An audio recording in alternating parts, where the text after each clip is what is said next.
नरं चैव नरोत्तमं देवीं सरस्वतीं व्यासं ततो जयमुदीरये। जय श्री कृष्ण, जय श्री कृष्ण, जय श्री राधे, जय श्री राधे, जय श्री कृष्ण, जय श्री कृष्ण, जय श्री राधे, जय श्री राधे, जय श्री कृष्ण, जय श्री कृष्ण, जय श्री राधे। जय श्री राधे। भगवत चरणानुरागी भक्तवृंद,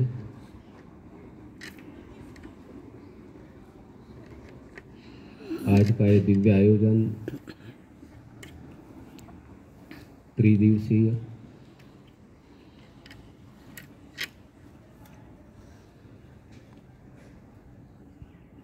पंडित श्री वत्स जी अभिमंच का संचालन कर रहे थे।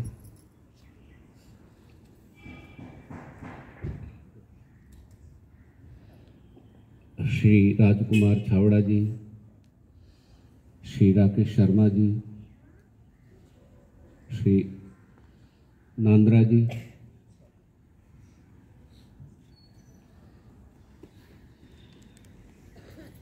और अभी भजन संगीत के साथ में प्रारंभ किया था श्रीमती शशि नांद्रा जी, श्रीमती सुनीता छावड़ा जी, श्रीमती सुनीता मेहता जी, आप सभी की ओर से गा रहे थे। और इस आयोजन में सभी का नाम तो नहीं ले पाऊंगा, लेकिन सभी का योगदान है और मुझे बहुत प्रसन्नता है। आज लग रहा है कि हम कुरुक्षेत्र के प्रांगण में विवेकानंद पार्क में बैठे हुए हैं। गीता जयंती होने के कारण मैंने कुरुक्षेत्र का नाम लिया और जिस समय यहाँ प्रवेश किया तो बहुत अच्छा लग रहा था। ऐसा लग रहा ही नहीं, ऐसा नहीं लग रहा भी हम 9 सेक्टर में बैठे, कहीं वृंदावन में या कुरुक्षेत्र में किसी प्रांगण में बैठकर हम सत्संग श्रवण करें। और पहला दिन है, देखिए बहनें सभी फुल हो गया, इधर पहला दिन है और इधर भी पुरुषों की भी संख्या ज्यादा है।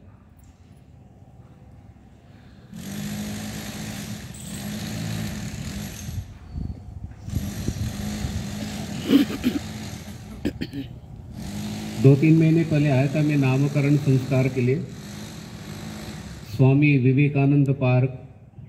अभी सभी लोग नहीं जानते, लेकिन आज कल से तो सभी लोग जानने लग जाएंगे। और ये पार्क सभी पार्कों में श्रेष्ठ माना जाएगा।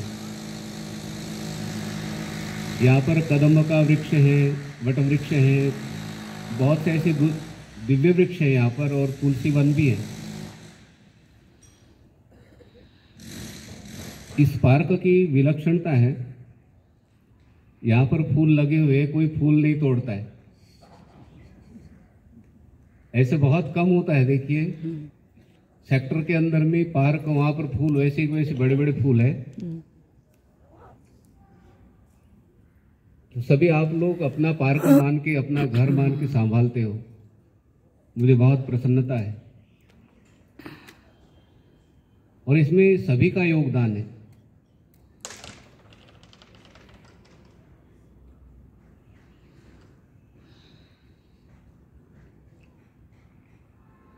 आइए, विषय चल रहा है।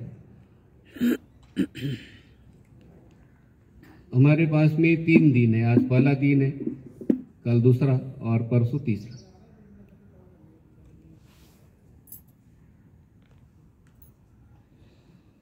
तो वेदों में 3 कांड बताएं, कर्म कांड, उपासना कांड और ज्ञान कांड। उसी को ही भगवान ने श्रीमद् भगवत गीता में कर्म कांड को कर्मयोग कहा है। श्रीमद् भगवत गीता में कर्म कांड को कर्मयोग और उपासना कांड को भक्ति योग और ज्ञान कांड को ज्ञान योग कहा है। श्रीमद् भगवद गीता जी में प्रथम अध्याय से 6 अध्यायों तक कर्मयोग का प्रतिपादन किया है। 7वें अध्याय से 12वें अध्याय तक भक्ति योग का प्रतिपादन किया है और 13वें अध्याय से 18वें अध्याय तक ज्ञान योग का प्रतिपादन किया। और तीनों योगों की आवश्यकता है। हमारे अंतःकरण में 3 दोष बताए। मल दोष मतलब अनंत जन्मों के पाप कर्म।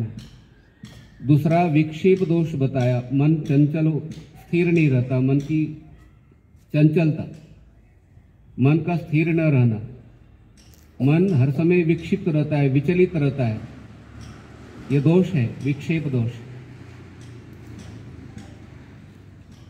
और हमारा स्वरूप सच्चिदानंद स्वरूप है। आप कौन हो? सच्चिदानंद स्वरूप हो। घर में कौन रहता है? आप कोठी में रहते हो, कोठी के अंदर आप रहते हो। उसी तरह से हमारे शरीर रूपी घर के अंदर में कौन रहता है? आत्मा, परमात्मा। कोठी आपका स्वरूप नहीं है। कोठी आपसे मकान अलग है, गाड़ी से आप अलग हो, वस्तुओं से आप अलग हो। वस्तु हमारा स्वरूप नहीं, घर हमारा स्वरूप नहीं है। यंत्र अलग होता है और यंत्र को चलाने वाला अलग होता है। ठीक उसी तरह से हमारा शरीर रूपी यंत्र है और शरीर रूपी यंत्र के अंदर में आप बैठे हो। आप मतलब सच्चिदानंद स्वरूप, यह आपका स्वरूप है। शरीर हमारा स्वरूप नहीं है। शरीर में परिवर्तन होता है, बाल्यावस्था, युवावस्था, वृद्धावस्था, और इस परिवर्तन को हम रोक नहीं पाते क्योंकि शरीर हमारा नहीं है, शरीर प्रकृति का है। बाल्यावस्था को किसी ने रोका क्या? युवावस्था को किसी ने रोका? हमारे हाथ में शरीर नहीं है, शरीर प्रकृति के हाथ में है। लेकिन इस प्रकृति के शरीर के अंदर में आपका जो स्वरूप है सच्चिदानंद स्वरूप, यह आप जान लेते हो तो संसार में रहते हुए, परिवार में रहते हुए, वस्तुओं में रहते हुए, जैसे राजा जनक राज्य में रहे, उसी तरह से आपको परिवार में, वस्तुओं में रहने की कला प्राप्त हो जाती है।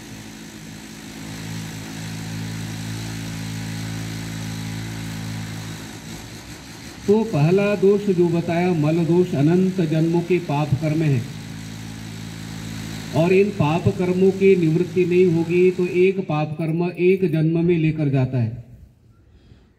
एक पाप कर्म एक जन्म में लेकर जाता है। ऐसे 84 लाख पाप कर्म, 84 लाख पाप कर्म, 84 लाख पाप कर्म, कितनी जन्मों की यात्रा करनी पड़ेगी? तो भगवान ने कहा चिंता नहीं करो, आप कर्मयोग करो। अब कर्म कैसे करने हैं?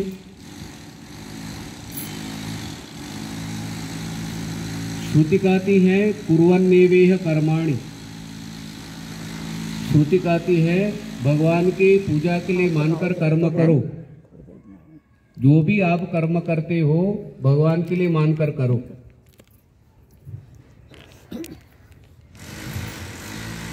और भगवान के लिए मानकर कर्म करते हैं तो कोई भी कर्म बंधन नहीं करता है।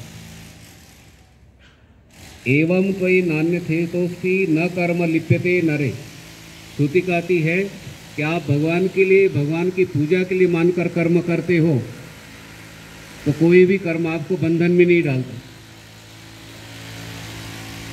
और इसी को ही भगवान ने बड़े सरल भाषा में गीता जी के 5वें अध्याय में कहा, ब्रह्मण्याधाय कर्माणि संगम त्यक्त्वा करोति यः लिप्यते न स पापेन पद्मपत्रमिवाम्भसा। आप ब्रह्म के लिए मानकर, भगवान के लिए मानकर कर्म करते हो और आसक्ति का त्याग करके, भाई मैं ये कर्म करूँगा तो मुझे ये फल मिलेगा, ये कर्म करूँगा तो मुझे स्वर्ग मिलेगा, ये कर्म करूँगा तो ये फल मुझे मिलेगा, ऐसी कर्म फल की आसक्ति का त्याग करके कर्म करते हो तो कोई भी कर्म करके बंधन में नहीं डालता है। तो भगवान ने उदाहरण दिया, एग्जाम्पल दिया। क्या एग्जाम्पल दिए? कहते पद्म पत्र मीवाम्भसा। जो कमल पत्ता है पानी में ही उत्पन्न होता है और पानी में रहते हुए पानी से अलिप्त रहता है। और देखो उस पत्ते के ऊपर पानी गिर भी जाता है ना तो मोती जैसा चमकता है और फिसल जाता है। पानी में रहता है कमल पत्ता कमल पत्ता पानी में रहते हुए भी अलिप्त रहता है, ठीक उसी तरह से आप कर्म करते हुए भी बंधन में नहीं आते हो और ये कर्म आपको बंधन से छुड़ाते हैं। शर्त क्या दी है प्रभु ने, युक्ति क्या बताई? कहते ब्रह्म के लिए, भगवान के लिए मानकर कर्म करो। अब एग्जाम्पल क्या है? शबरी ने कर्म किए, देखिए शबरी ने कर्म किए, झाड़ू लगाती है, बेर ला कर रखती है, फल ला कर रखती है, पानी से घड़ा भर के रखती है, आसन बिछा कर रखती है, कर्म है। लेकिन किन के लिए कर रही हो? मेरी कुटिया में राम जी आएंगे, प्रभु आ रहे हैं, और प्रभु के लिए मैं सारे कर्म, झाड़ू लगाना राम जी के लिए, फल ला कर रखना राम जी के लिए। और हम उदाहरण देते हैं श्रीमद् भागवत जी के माध्यम से, यथा व्रज गोपिकाम, गोपिकाओं ने जैसे आप घर में कर्म करते हो, कर्म का अर्थ शरीर से होने वाली जो क्रियाएं हैं, ठीक है, झाड़ू लगाना कर्म है। गोपिकाओं ने विचार किया कि झाड़ू लगाना है तो प्रभु के लिए, भोजन बनाना है तो कृष्ण के लिए, यमुना जी से जल लेकर आना है कृष्ण के लिए, भोजन बनाना है कृष्ण के लिए, बर्तन धोने हैं कृष्ण के लिए। अब देखो, भगवान के लिए मानकर ये सामान्य कर्म भी आप करते हो, ये भगवत कर्म हो गए। और ऐसे कर्म बंधन में नहीं डालते, बंधन से क्या करते हैं? छुड़ाते हैं।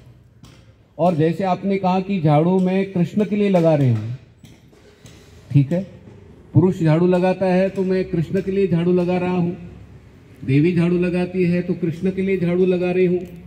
जो भी कर्म आप करते हो कृष्ण के लिए मानकर करो, भगवान के लिए मानकर करो, वो कर्म यज्ञ कर्म बन जाते हैं।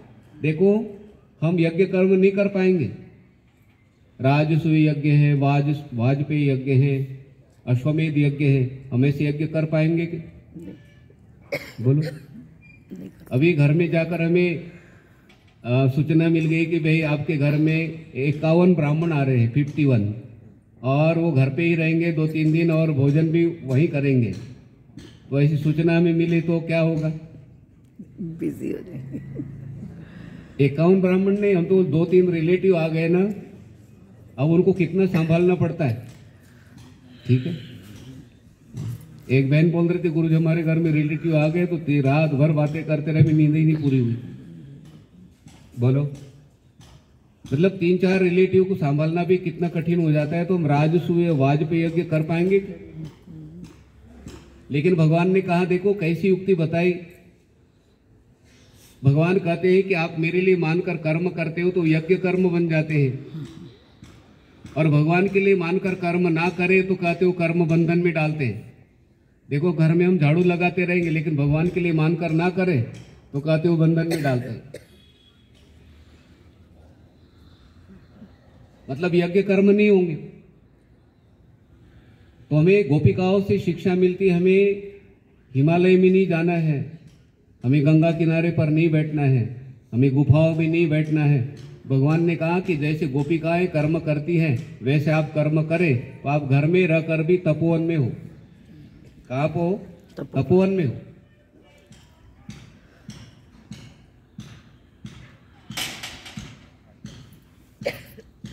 अकुत्सिते कर्मणि यह प्रवर्तते, कहते हैं घर में रहकर आप कुत्सित कर्म नहीं होने देते हो, पाप कर्म नहीं होने देते हो, इंद्रियों को आप वश में रखते हो।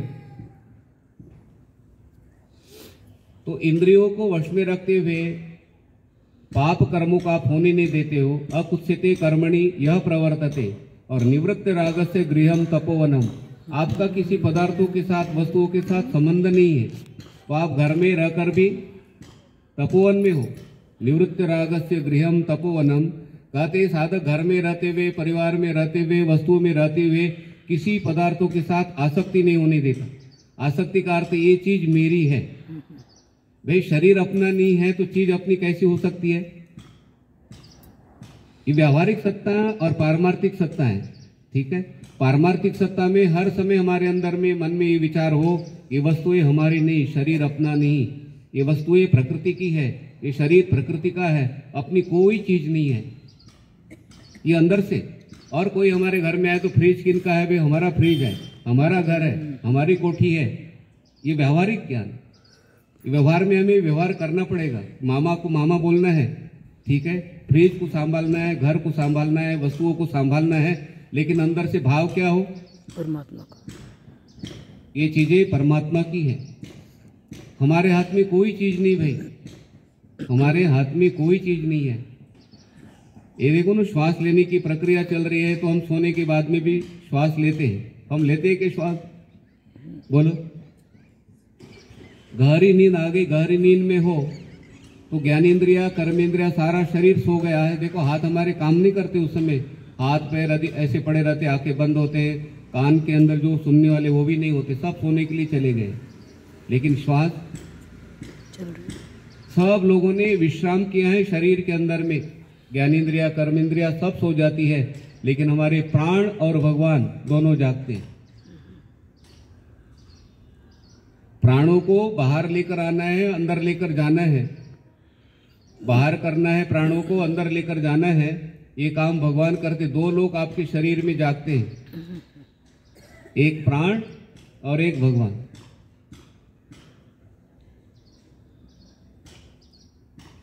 तो रात दिन जो हमारे लिए कार्य करते हैं, कर्म करते हैं, हमारे शरीर को संभाल रहे हैं, तो उनके लिए कुछ करना पड़ेगा कि नहीं?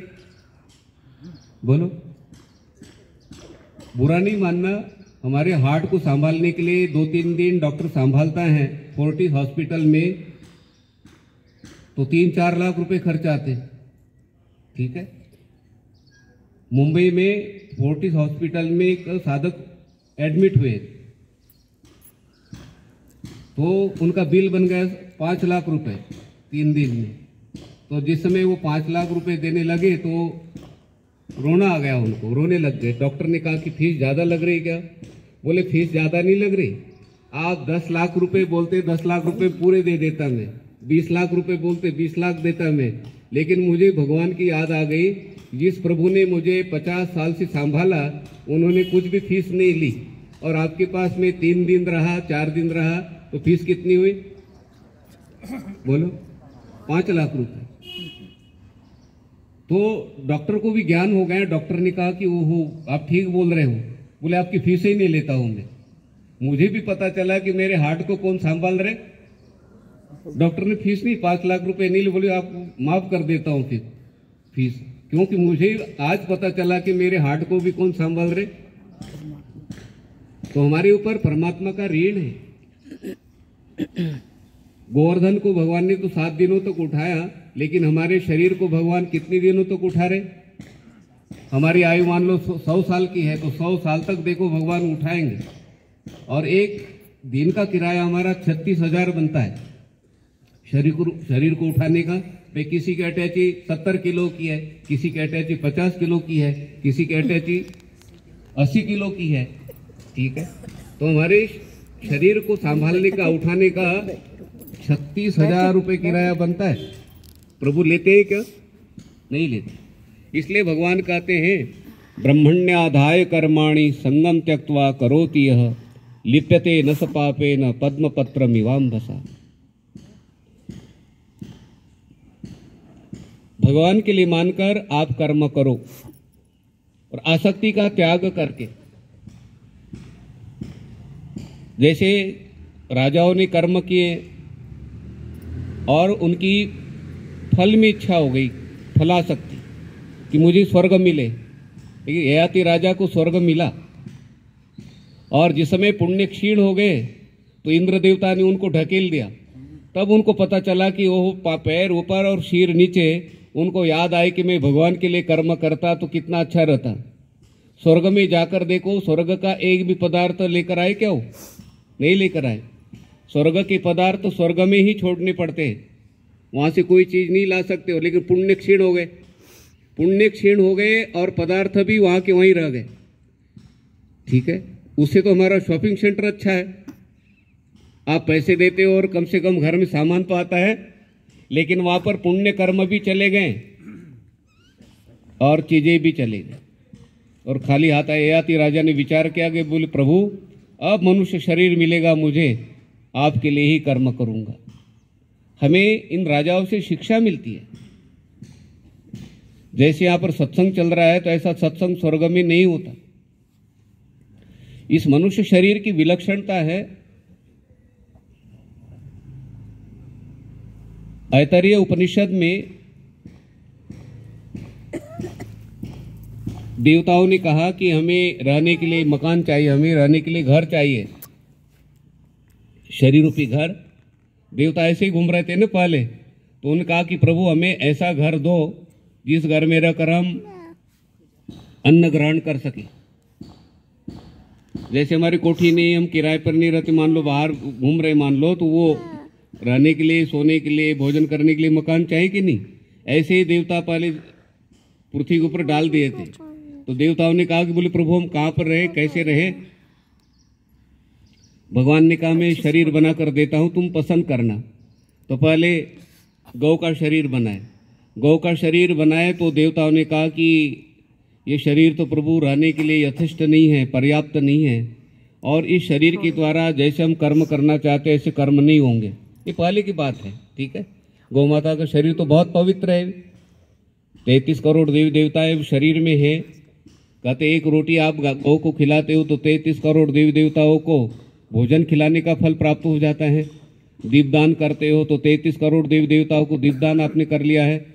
ये बात की बात है। लेकिन सबसे पूर्व कहते गौ का शरीर बनाए तो देवताओं ने कहा कि नहीं नहीं प्रभु, इस शरीर में हम नहीं बैठ पाएंगे, ये पर्याप्त नहीं, ये शरीर हमें ठीक नहीं लग रहा है। फिर भगवान ने घोड़े का शरीर बनाया। घोड़े का शरीर बनाया तो देवताओं ने कहा कि थोड़ा शरीर तो ठीक लगता है लेकिन ये पर्याप्त नहीं, यथेष्ट नहीं है, हम इसमें आराम से बैठकर अन्न ग्रहण नहीं कर पाएंगे। तो भगवान ने कहा कि ठीक है, मैं तीसरा शरीर बना कर देता हूँ। तो मनुष्य शरीर बनाया और मनुष्य शरीर दिखाया। देवताओं बोले प्रभु ये शरीर बहुत बढ़िया है, ये शरीर हमें पसंद आया है और इस शरीर के अंदर में हम रहते हैं। तो सभी देवताओं ने कहते हैं शरीर के अंदर में प्रवेश किया। ये हमारे कान है ना, कान के अंदर में दिग देवता जाकर बैठे, और जो हमारे ये जो आंखें हैं, इस आंखों के अंदर में सूर्य नारायण बैठे, मन के अंदर में, हृदय के अंदर में चंद्रमा बैठे, हाथों के अंदर में देखो इंद्र देवता बैठे, पाद के अंदर में पादय और विष्णु हो। जब आप चलकर मंदिर में जाते हो, घर में जाते हो, दफ्तर जाते हो, ऑफिस जाते हो, तो हमें विष्णु भगवान लेकर जा रहे हो। भगवान की पूजा करते हो तो ये हाथ उड़ता है ना, तो इंद्र देवता, शिव जी की पूजा करनी है, आप लोटा पकड़ते हो, फिर शिव जी को जल चढ़ाते हो, पूजा करते हो, या रसोई में भोजन बनाते हो, तो इंद्र देवता हाथ में है, तब हमारा काम हाथ हमारा काम करते हुए, तब हाथों के द्वारा आप भोजन बना सकते हो। इसमें देवता न हो, आंखों में देवता न हो, कान में देवता न हो, तो शरीर चलेगा नहीं। तो सभी देवताओं ने प्रवेश किया लेकिन ये शरीर चला नहीं, ये शरीर चला नहीं। सभी देवता लोग बैठ गए, जैसे बस के अंदर में, गाड़ी के अंदर में, ट्रेन के अंदर में सब लोग बैठ गए, गार्ड भी बैठ गया, ठीक है, कंडक्टर भी बैठ गए बस में, लेकिन गाड़ी चल नहीं रही। क्यों बोलो, कौन नहीं बैठे गाड़ी में? तो पैसेंजर फुल बस है, सब बैठे अपने अपने सीट पर, लेकिन गाड़ी चल रही।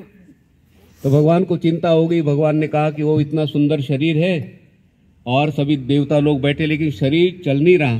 तो भगवान ने क्या कर लिया, प्रविष्ट कहते ब्रह्मारंध्र से प्रवेश किया भगवान ने, और भगवान ने प्रवेश करते ही शरीर में हलचल शुरू हो गई। अब ये ज्ञान किस लिए दे रहा हूं मैं? अब आप कर्म करोगे तो इस शरीर के द्वारा कर्म करोगे। तो कहते ऐसा शरीर कहते हैं किसी भी प्राणियों के पास नहीं है, सब शरीरों में कमी है। आप कोयल का शरीर लीजिए, मयूर का शरीर लीजिए, हाथी का शरीर लीजिए, कोई भी संसार के अंदर में शरीर ले लो, सभी ने शिकायत की है। मयूर का शरीर कितना सुंदर है, कितना दिव्य है। जिस समय वो नृत्य करता है उनकी इतनी पंख सुंदर हैं, तो उसमें सब आंख लगी हुई है, देखिए। और जिस समय वो नृत्य करता है तो ऐसा लगता है भी देखते रहे, हम देखते रहे। लेकिन नृत्य करते करते मयूर की दृष्टि पैरों की तरफ गई, मयूर रोने लगा। मयूर ने कहा प्रभु इतना दिव्य शरीर आपने दिया है, लेकिन जो मेरे पैर है ना ये जड़े है। जैसे गुलाब का पौधा आप उखाड़ो, गेंदे का पौधा आप उखाड़ो तो उसकी जड़ें कैसे लगती है, ये तो पौधों की जड़ें है। प्रभु इतना शरीर सुंदर बनाए लेकिन मेरे पैर सुंदर नहीं। कोयल की आवाज देखिए कितनी मधुर आवाज है, ऐसा लगता है हमारे घर में अमरूद के पेड़ के ऊपर वो कोयल बैठे या वृक्ष के ऊपर बैठे या छत के ऊपर बैठे तो हमें लगता है वे मोबाइल लेकर उनकी आवाज टेप करें, इतनी मधुर आवाज लगती है। लेकिन वो आवाज करते कोयल की दृष्टि अपने शरीर की तरफ गई तो भगवान को कहा, बोले प्रभु एक शरीर में कमी रखी मेरे। बोले क्या कमी रखी? बोले आवाज इतनी मधुर दी आपने और मेरा शरीर कैसा दिया। खाला आप मनुष्य शरीर को छोड़कर जितने भी शरीर देखो सब में कमी है, ठीक है। हाथी का शरीर देखो, बोले प्रभु पूजा करने के लिए मुझे अच्छा वो चाहता तो वो भगवान ने सूंड बना दी है, सूंड में पानी भरना पड़ता है, नाक में पानी है। हाथी की सूंड मतलब नाक है। भगवान की पूजा करने के लिए जैसे नाक में पानी भरे और वो पानी शिव जी के ऊपर डाले, बोलो हम नाक में हाथ लग जाता है तो हस्त प्रक्षालन करना, हाथ धोने पड़ते भाई। जिस समय पंडित जी पूजा कराते हैं, हमारे वस्त्र जी पूजा कराते हैं ना, तो पहले वो हस्त प्रक्षालन, हाथ धो भाई पहले। हाँ ये देखो ना, हमारी शॉल को भी हाथ लग जाता है तो हाथ अपवित्र हो जाते हैं। ऐसा शास्त्रकारों ने कहा कि हम शाल कितने दिनों से ओढ़ रहे मान लो, ठीक है। किसी चीज को हाथ लगता है तो पूजा के पहले कहते हैं हस्त प्रक्षालन। ये मौली आप हाथ में बांधते हो तो इस मौली आपकी रक्षा करते हैं। आपको हर दिन हमें 3-4 ड्रेस चाहिए पहनने के लिए, और ये मौली बांधकर आप पूजा करते हो तो मौली 15 दिन 8 दिन 10 दिन चलती है, तो आपने नए वस्त्र पहना कर पूजा कर लिया, ऐसा फल मिलता है। नहीं तो हम तो एक बार बाथरूम चले गए तो हमारी जुराबी गई, पार्क में सैर करके आप आए हो और बाहर से घर के अंदर में चले गए, जुराब गई, ठीक है। कितनी जुराबें रखोगे आप अलमारी भर के? हम इतने वस्त्र रख नहीं पाएंगे। तो हमारे हाथ में हर समय कहते मौली होनी चाहिए, और मौली के तो बहुत लाभ है कहते हैं, देवता लोग भी प्रसन्न हो जाते हैं इसके, और रोग भी कहते शरीर के अंदर में जो आने वाले रोगों को कहते हैं धागा रोकता है भी। तो विषय कहाँ पर चल रहा है? अब ये मनुष्य शरीर इतना श्रेष्ठ बताया, इस मनुष्य शरीर के द्वारा आप आराधना साधना कर सकते हो। कर्म करने हैं तो मनुष्य शरीर के द्वारा। और भगवान कहते हैं कोई कर्म मुझे अर्पण करता है, कर्म मुझे कोई अर्पण करता है, उस साधक को मैं ऐसी जगह से निकाल कर कहते मैं अपने धाम को पहुंचाता हूं, ठीक है। अर्जुन ने शंका की, बोले प्रभु मेरे मन में उठ रही। बोले क्या शंका है अर्जुन? बोल रहे प्रभु देखो पाप कर्म करने वाला, निषिद्ध कर्म करने वाला वो भी शरीर त्याग देता है, और पूजा कर्म करने वाला, पाठ करने वाला, गीता जी याद करने वाले, जाप करने वाले, ठीक है, ऐसे लोगों ने भी शरीर है। तो फिर क्या प्रभु गीता याद करनी है, गीता पढ़नी है, सत्कर्म करने हैं, वृंदावन की यात्रा करनी है, वहाँ दर्शन के लिए जाना है, फिर लाभ क्या है? पापी व्यक्ति भी मर जाता है और पुण्यात्मा व्यक्ति भी मर जाता है, तो फिर दोनों में क्या अंतर है? प्रभु भगवान ने बड़ा सुंदर उत्तर दिया है। और ये शंका हमारे अंदर में उठे कि नहीं? ठीक है, कोई भाई गैम्बल वो जुआ खेल रहे हैं, कोई लोग पाप कर्म में लगे हैं, और कोई साधक वृंदावन की यात्रा कर रहे हैं, कोई साधक गीता याद कर रहे हैं, ठीक है। कुछ साधक लोग पार्क में, विवेकानंद पार्क में बैठे हुए सत्संग श्रवण कर रहे हैं, तो पुण्य कर्म चल रहे कि नहीं? लेकिन शंका की अर्जुन ने, बोले केशव फिर पाप कर्म करने वाला व्यक्ति भी शरीर त्याग देता है और पुण्य कर्म करने वाला भी शरीर त्याग देता है, तो फिर पुण्य कर्म करने का लाभ क्या हुआ? वृंदावन की यात्रा, मथुरा की यात्रा, दिव्य सत्संग श्रवण करना, गीता याद करनी, पाठ करना, फिर लाभ क्या है? भगवान ने बहुत सुंदर उदाहरण दिए। भगवान ने कहा कि अर्जुन बिल्ली है, वो बिल्ली क्या करती है? अपने दांतों से, इतने दांत नोकीले होते हैं कि दांतों से चूहे को क्या करती है? वो अपने दांतों से खा लेती है, ठीक है। चूहे का ऑपरेशन करती है वो, और उसी दांतों से कहते उनका बालक म्याऊं म्याऊं बोलता है, उस बालक को यथास्थान किसी घर में जाकर पहुंचाती है, ठीक है। अब देखो कितना अच्छा एग्जाम्पल दिए। उसी तरह से भगवान कहते हैं ये जो बिल्ली है ना, वो यमराज है, बिल्ली कौन है? यमराज है। यमराज के हाथ में पड़ गए, पाप कर्म किए, यमराज के हाथ में पड़ गए तो कहते 84 लाख जन्मों का चक्र शुरू हो जाता है। और जो साधक मेरी पूजा करता है, पाठ करता है, गीता याद करता है, गीता जी के श्लोक पढ़ता है, रामचरितमानस का पाठ करता है, श्रीमद् भागवत का श्रवण करता है, वृंदावन की यात्रा करता है, मथुरा जाता है, तीर्थ यात्राएं करता है, भगवान कहते उनको तो मैं अपने धाम में यथा स्थान पर पहुंचाता हूं। और जो सत्कर्म नहीं करते हैं वो जैसे बिल्ली क्या करती है? हाँ, तो यमराज के हाथ में पड़ गया तो क्या होगा भाई? तो भगवान कहते कोई भी मेरा साधक यमराज के हाथ में ना लगे। ठीक है,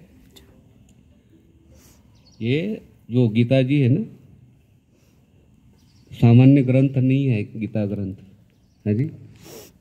पहले लोगों के अंदर में भाव क्या बैठा था, हम भी छोटे थे तो उस समय भाई कोई मंत्री चला जाता था ना तो रेडियो के अंदर में रेडियो चलते थे पहले, तो वो नैनम चिंदंती शस्त्राणी नैनम दाती पाव का ऐसे ब्राह्मण देवता लोग वहां से दिल्ली से बोल रहे। हमें लगता था भाई कोई जाता है तब गीता पढ़नी चाहिए, ऐसा अर्थ होता था पहले। लेकिन गीता जी तो कहते सभी के लिए है, गीता जी सभी के लिए, ऐसा नहीं भी कोई शरीर त्यागे उनके लिए, ऐसा नहीं। हाँ, महाराज जी ने, ज्ञानंद जी महाराज जी ने ना जो एक बेटी की शादी थी तो उनको गीता दे दी, बोले बेटा इसको पढ़ा करो। ठीक है, शादी होने के बाद साल जी ने गीता वापस कर दी, बोले गुरु जी इस समय ये गीता थोड़ी देती है, शादी में तो रामचरितमानस देते, लेकिन सर्वशास्त्र में गीता। गीता जी ऐसा ग्रंथ है, कहते हैं वेदों का सार उपनिषद और उपनिषदों का सार श्रीमद् भगवत गीता जी है। ठीक है, और गीता जी का एक श्लोक याद कर लिया आपने, आधा श्लोक भी याद कर लिया है। ठीक है, आप संकल्प लेना, जैसे संकल्प लेते हैं ना, बोले हम एक श्लोक याद करेंगे, ऐसा संकल्प आप ले लीजिए। उसका फल क्या है? उसका फल क्या है भाई? एक श्लोक याद कर लिया, आधा श्लोक याद कर लिया है,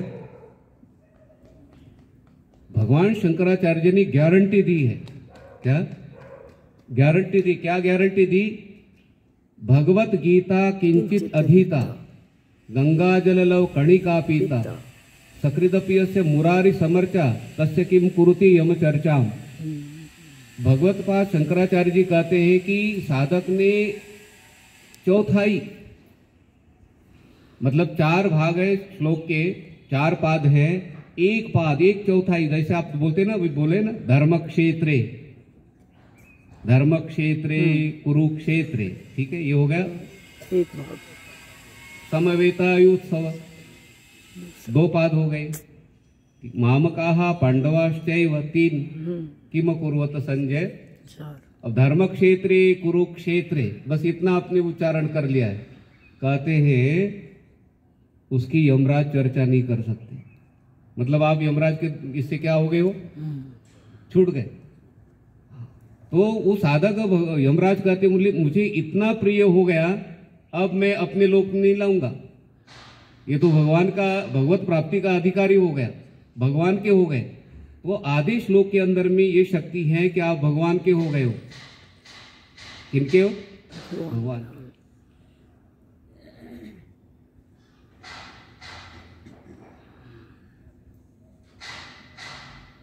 काशी में एक ब्राह्मण देवता किम तद ब्रह्म किम अध्यात्म, इतना ही बोलते थे वो। पहले वो ऐसी कुछ चीजें नहीं थी ना, स्लेट आदि कुछ नहीं थे, तो लकड़ी का वो था, उसके ऊपर वो लिख दिया था उन्होंने, किम तद ब्रह्म किम अध्यात्म, हर दिन पाठ करते। अब वो एक वृद्धावस्था आ गई, तो वृद्धावस्था में बुखार में जाना गंगा किनारे, लेकिन उन्होंने संकल्प किया था कि जब तक शरीर है तब तक मैं पाठ करूंगा गंगा किनारे पर बैठकर। भगवान शिव जी आए घर के पास में, उनका हाथ पकड़कर लेकर गए और पाठ पूरा हो गया, घर तक पहुंचाए। तब लक्ष्मी जी ने पूछा, बोले प्रभु उस ब्राह्मण देवता ने ऐसा कौन सा सत्कर्म किया, भगवान शिव जी घर से उनको गंगा किनारे तक पहुंचाते हैं और गंगा किनारे से फिर घर तक पहुंचाते हैं।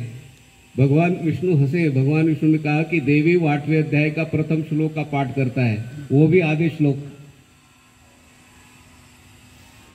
आधा श्लोक भी याद कर लिया तो भगवान शिव जी प्रसन्न हो जाते हैं, और विष्णु भगवान तो प्रसन्न होते ही हैं। ये शक्ति है।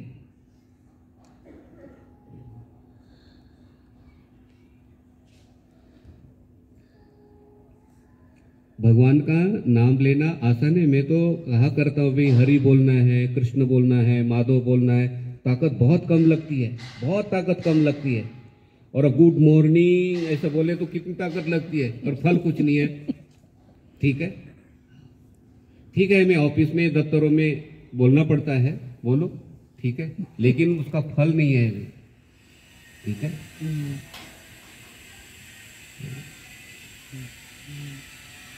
तो शताब्दी में कभी कभी बैठना पड़ता है तो हम भी आधी हिंदी मिक्स कर देते हैं, इंग्लिश हिंदी मिक्स करके। बोले गुरुजी कहाँ जा रहे हो? बोले भाई हैंड वॉश करके आता हूँ फिर लंच करूंगा थोड़ी देर के बाद में। ठीक है, और ब्रेकफास्ट तो मुझे करना नहीं है अभी, ठीक, लंच ही करेंगे सिर्फ। लोग बहुत खुश हो जाते, गुरुजी इंग्लिश जानते हैं। अब ऐसे वातावरण में बोलना पड़ता है। ठीक है, ऑफिस में, दफ्तरों में। लेकिन हमारा विचार है कि आप किसी को फोन करते हो तो जय श्री कृष्ण हरि ओम, जय श्री कृष्ण हरि ओम, तो आपको चारों वेदों का पाठ करने का फल प्राप्त हो जाता है। तो दिन में 3-4 फोन तो करने ही पड़ते। कोई सामने वाला व्यक्ति बोले ना बोले, लेकिन आपने बोलना है जय श्री कृष्ण कैसे हो। ठीक है, तो आपकी वाणी पवित्र हो गई, उनके कान पवित्र हो गए, वो भी जय श्री कृष्ण बोलता है तो वाणी पवित्र हो गई। हमें आदत, ऐसी हैबिट हमें बनानी पड़ेगी। ठीक है,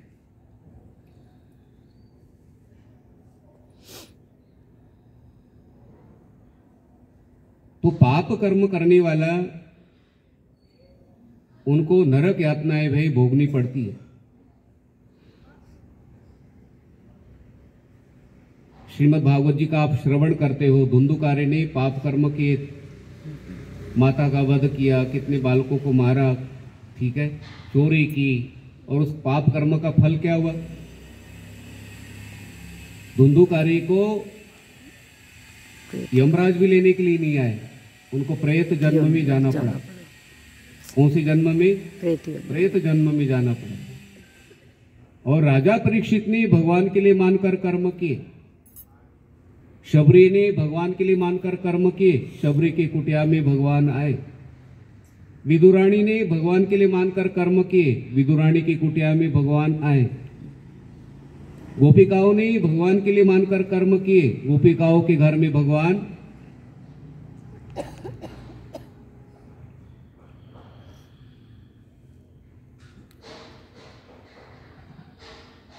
तो अंतःकरण की शुद्धि के लिए हमें कर्म करने पड़ते।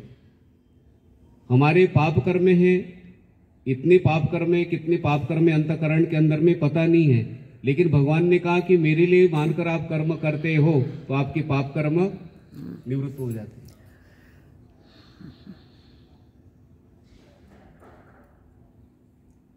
और कर्म कैसे करना है तो कहते निष्काम भावना से कर्म करना है। कैसे कर्म करना है? निष्काम भावना से।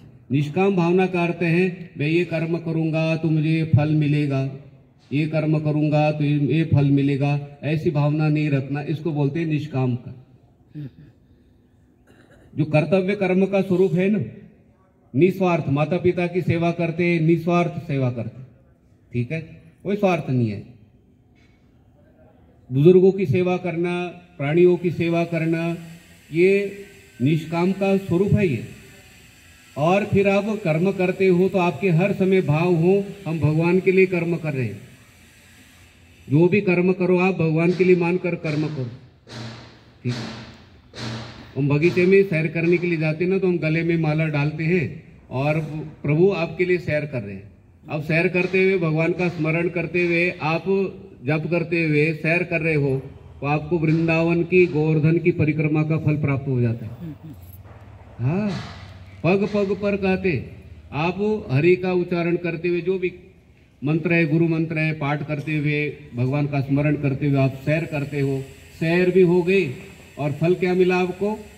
वृंदावन की परिक्रमा करने का फल प्राप्त हुआ, गोवर्धन की परिक्रमा का फल प्राप्त हुआ।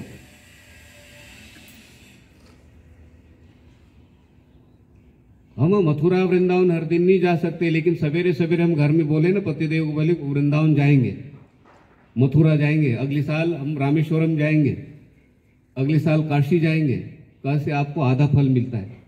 मथुरा जाऊंगा, मथुरा जाऊंगा, भगवान ने कहा कि अगला जन्म मथुरा में ही हो जाता है, भले ही जाना नहीं होता है, आधा फल मिल जाता है। इसलिए प्रातःकाल का ते नियम बनाओ आप, भगवान का हमें स्मरण करना है, पाठ करना है, भगवान की पूजा करनी है, सत्कर्म करने हैं, ठीक है।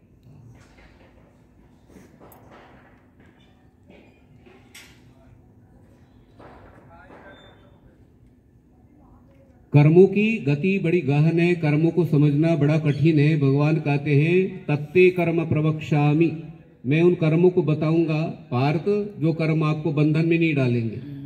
तो भगवान का कहना है कर्मणैव हि संसिद्धि मास्तिका जनकादयः लोक संग्रह मेवापि संपश्यन् कर्तुमर्हसि। अर्जुन, जनक राजा ने कर्म किए हैं और कर्म करते हुए उस सिद्धि को प्राप्त हो गए। राजा जनक ने भगवान के लिए मानकर कर्म किए तो उन्होंने सिद्धि प्राप्त कर ली। सिद्धि का अर्थ भगवान की प्राप्ति, परम सिद्धि।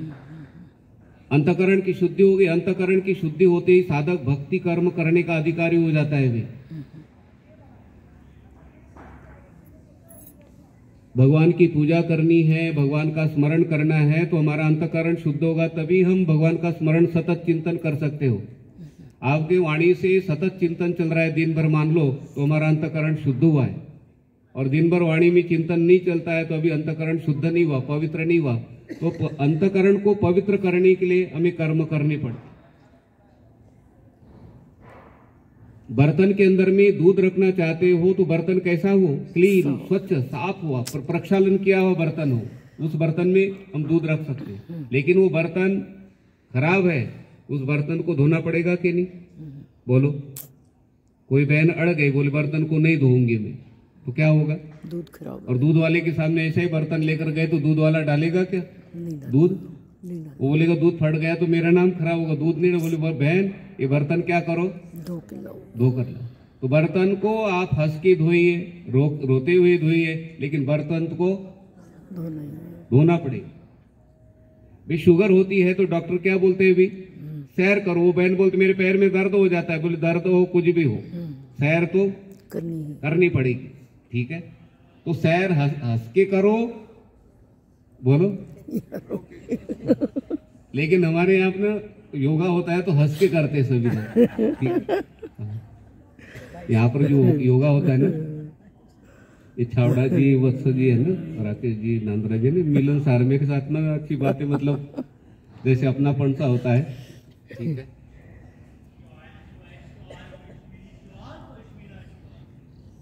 मुझे अच्छा लगता है, अपनापन सा होता है ना, तो फिर वो बात खुली करते हैं, ठीक है।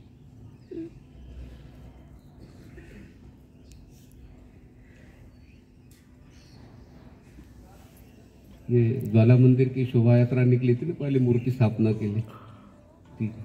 उसमें जा रहे थे तो बहुत गर्मी थी। वो छावड़ा जी अपनी पोती को गोदी में लेकर आए, ठीक है। अब वो लाडली है ना थोड़े, तो हमें फट से उनको अपने उसमें से निकाल के हाथ में वो गिफ्ट दे दिया।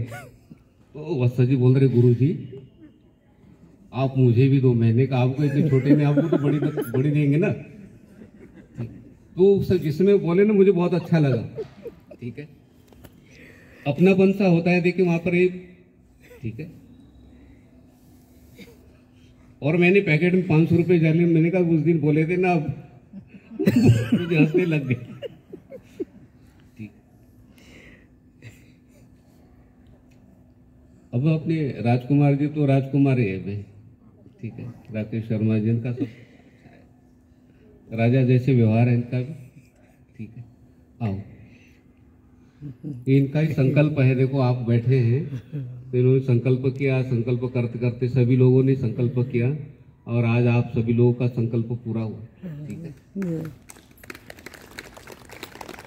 देखो पहले पीछे कुर्सियां नहीं अभी बहनों के लिए, फुल हो गए, और पहले दिन मुझे लगा भी कुर्सियां खाली हो गई, बहुत अच्छा लगता है, ठीक है। अपने विषय पर आइए।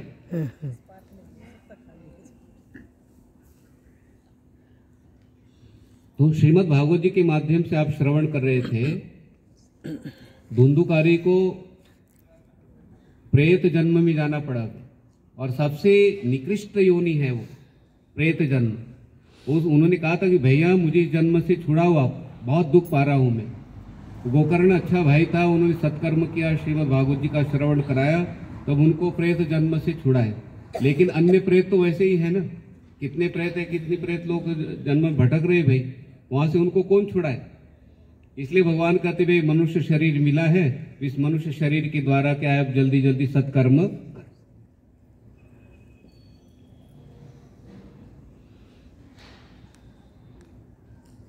और सातवीं जाने वाली चीज, अभी वत्सल जी बोल रहे थे भाई क्या साथ में लेकर जाएंगे, क्या साथ लेकर आए। देखो हम साथ में कुछ चीज लेकर नहीं आए, कोई चीज लेकर नहीं आए। और यहाँ से जाते समय कहते सुई धागा भी बोलो नहीं लेकर, राजा फकीर रंक सब लोग बड़े बड़े लोग चले गए, लेकिन सुई धागा लेकर गए क्या। सबसे छोटी चीज कौन सी है घर के अंदर में, सुई धागा है। लेकिन सुई धागे को भी शास्त्रकार तो कहते सुई धागा छोड़ो, कहते शरीर को भी कहाँ रखना पड़ता है, यहीं पे रह जाता है। हाँ जी, शरीर को कहाँ रखना पड़ता है। मैं मुंबई की बात कर रहा हूँ कि मुंबई का व्यक्ति शरीर त्यागे तो शरीर कहाँ रखना पड़ेगा उनको, बोलो। स्मशान बोलते हैं ना, उससे आगे शरीर नहीं चलता भी, उसके आगे शरीर नहीं जाता है, शरीर वही रुक जाता है। फिर साथ में क्या जाता है, धर्मानुगो गच्छति जीव एक, गाते धर्म साथ में जाता है।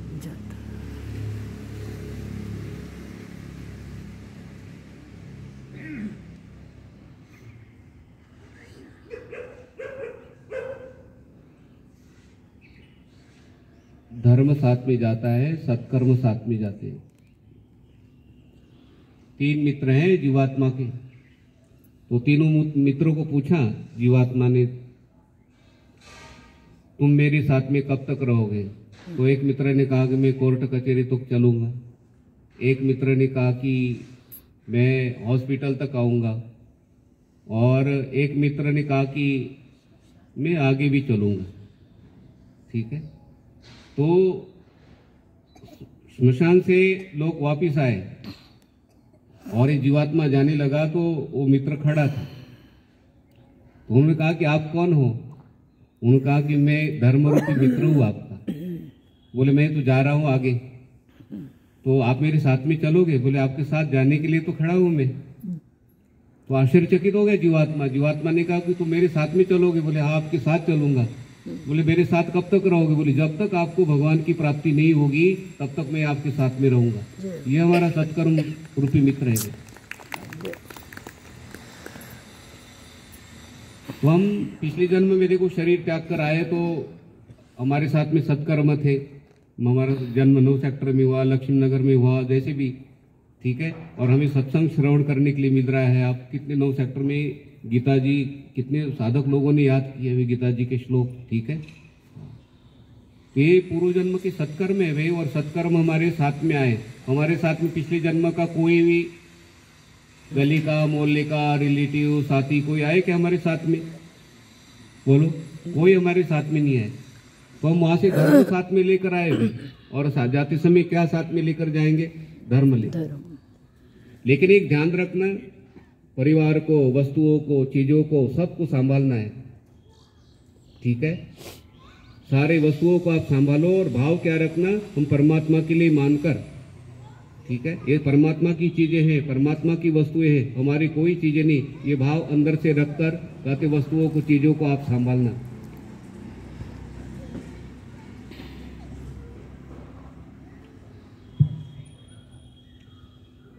विद्यामित्रं प्रवासेषु, भार्यामित्रं गृहेषु च, व्याधितस्य औषधं मित्रं, धर्मो मित्रं मृतस्य च। कहते आप प्रवास में हो तो कहते आपके साथ में जो विद्या, आप MA BA पढ़े हो या वेदांत शास्त्र पढ़े हो, तो कहते विद्या हमारे साथ में मित्र है प्रवास में। ठीक है, मित्र का काम कर्तव्य, कौन से ऐसी डिब्बे में बैठना है, कौन सा डिब्बा आपका है, कौन सी सीट है। ठीक है, ये आप पढ़े लिखे हो तो ये मित्र है हमारा। ठीक है, विद्या मित्र। विद्यामित्रम प्रवासेषु, भार्या मित्रम गृहेषु च। हमारे घर में कहती देवी मित्र है भाई। देवी जैसा ध्यान, पहले माँ ध्यान रखती है और माँ के बाद में देवी ध्यान रखती है। ठीक है, कितने भी महंगे होटल में आप जाओ, चाहे वो फर्स्ट एसी में बैठो, भोजन ला कर रखते हैं, गिफ्ट ला कर रखते हैं, टॉफियाँ ला कर रखते हैं, खाओ ना खाओ, बिस्लरी बोतल होती है, पूछते नहीं हो। आप छोटे वाले होटल में चले जाओ, वहां पर मेनू पास में रखते हैं, वो यही चीजों को पसंद कर लिया आपने, बिस्लरी की बोतल रख देते हैं और वो खाने पीने की चीजें, लेकिन आपको खाओ ऐसा नहीं बोलते, बोलो। लेकिन घर में एक रोटी कम खाई तो देवी क्या बोलती है, पंजाबी में बोलते हैं ना, की गल है, एक रोटी क्यों कम खा रहे हो। लेकिन ऐसे होटल में प्रयोग होता है क्या? इतने पैसे भरने के बावजूद भी देखो वहां पर व्यवहार, खाओ नहीं खाओ, ठीक है। भार्या मित्रम गृहेषु च, और व्याधि तस्य औषधम मित्रम, कहते हैं शुगर है, बीपी है, कोई रोग है, उसकी दवाई समय पर लेना, वो मित्र है। दवाई कौन है भी? हमारा मित्र है।